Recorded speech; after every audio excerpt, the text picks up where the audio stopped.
సరస్వతి యుద్ధాన్ని మనకి స్వామి తంత్రి గారు మనందరి నెత్తిన వేస్తున్నారు. అక్కడ ఉన్న వాళ్ళే అది మనం నెత్తిన పడ్డట్టు భావించుకుంటే మనం ఇంకా ధన్యజీవులమే. ఇక్కడ చూడండి, ఇక్కడ పూర్తి స్వామి శరణమయ్యప్ప, జ్యోతి స్వరూపనే శరణమయ్యప్ప.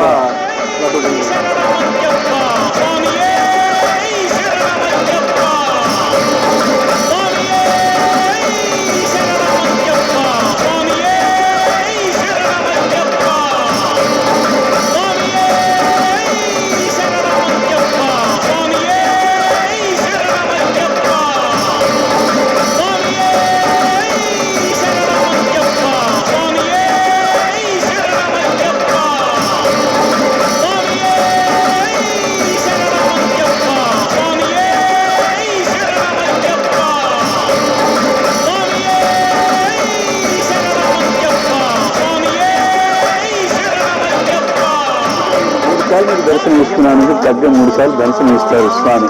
అంటే దీని అర్థం ఏంటంటే మనల్ని బోధించాల్సిన ఆయన నువ్వు తప్పు పని చేయొద్దు, నీ జీవితాన్ని సరైన మార్గంలో పెట్టుకోనేటువంటి మకర జ్యోతిలో దర్శనం ఇస్తున్నారు అంటే అది జ్ఞాన జ్యోతి అని మనం చేస్తున్నాం.